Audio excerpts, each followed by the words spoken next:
C'est donc la fin de plus de 3 mois de procès, avec chaque jour des audiences très difficiles et même insoutenables. Dominique Pellicot est condamné à 20 ans de réclusion criminelle pour avoir drogué, violé et fait violer sa femme par d'autres hommes pendant 10 ans. Les 50 hommes justement qui comparaissaient avec lui sont eux aussi tous reconnus coupables. 26 dormiront ce soir en prison. Le point sur ce verdict historique rendu devant une foule immense. Maureen Bajac, Florence de Juvigny et Tristan Vartagnan. Souriante, escortée par une dizaine de policiers en civil, Gisèle Pellicot vient d'apprendre que les 51 accusés ont tous été reconnus coupables sans exception. Sa fille Caroline sort de la salle d'audience à son tour. Madame, s'il vous plaît. Visage fermé, sans un mot. Son frère David sort lui saluer les soutiens de sa mère.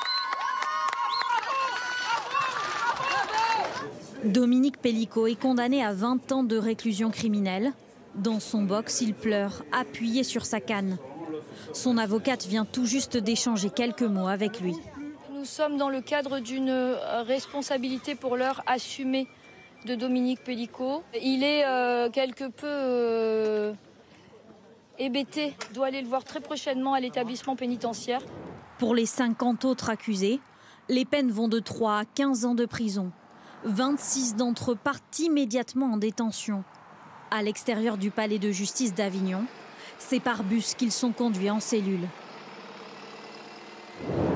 Un peu plus tôt dans la matinée, les accusés sont arrivés sac sur le dos, sous les huées du public.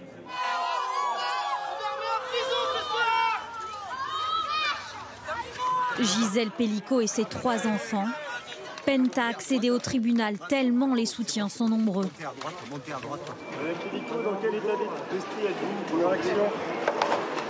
Les accusés ont 10 jours pour faire appel de la décision. Gisèle Pellicot a toujours répété qu'elle n'attendait rien de ce verdict. Sa seule volonté, que ce procès transforme notre société. Et à l'instant, voici la toute première réaction de Gisèle Pellicot à l'annonce de ce verdict. On l'écoute. C'est avec une profonde émotion que je m'exprime aujourd'hui devant vous. Ce procès a été une épreuve très difficile et à cet instant, je pense en premier lieu à mes 3 enfants, David, Caroline et Florian. Je pense également à mes petits-enfants parce qu'ils sont l'avenir et c'est aussi pour eux que j'ai mené ce combat, ainsi qu'à mes belles-filles, Aurore et Céline. Je pense aussi à toutes les autres familles touchées par ce drame. Je pense enfin aux victimes non reconnues, dont les histoires demeurent souvent dans l'ombre. Je veux que vous sachiez que nous partageons le même combat. Les premiers mots donc de Gisèle Pellicot à l'issue de ce verdict historique. Et c'est vrai que ce procès a pris une dimension tout à fait exceptionnelle. Ce matin, près de 180 médias étaient présents, dont 86 rien que pour l'étranger. Cette affaire a été suivie dans le monde entier. Gisèle Pellicot, par son courage et par sa dignité, est devenue un symbole. Esther Lefebvre, Mathieu Perrault et Henri-Paul Amar. Le 2 septembre dernier, Gisèle Pellicot est encore inconnue du public. Lunettes de soleil vissées sur le visage qu'elle abandonnera au fur et à mesure de son procès. Tout un symbole pour celle qui refuse de se cacher et demande dès le départ la levée du huis clos. À travers cette ouverture de la salle d'audience au public, elle souhaite sensibiliser aussi largement que possible à ce qui lui est arrivé afin que des faits comme cela ne se reproduisent plus jamais. Un retentissement bien au-delà de ses espérances. Au fil des jours, une haie d'honneur se forme sur son passage. Des applaudissements et des chants qui lui vont droit au cœur. Une foule toujours plus nombreuse d'anonymes et de médias. Ils étaient 30 à l'ouverture de son procès. Ce matin, 180 pour le verdict, dont 86 étrangers.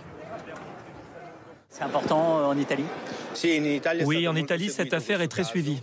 D'ailleurs, la question des viols est très suivie chez nous.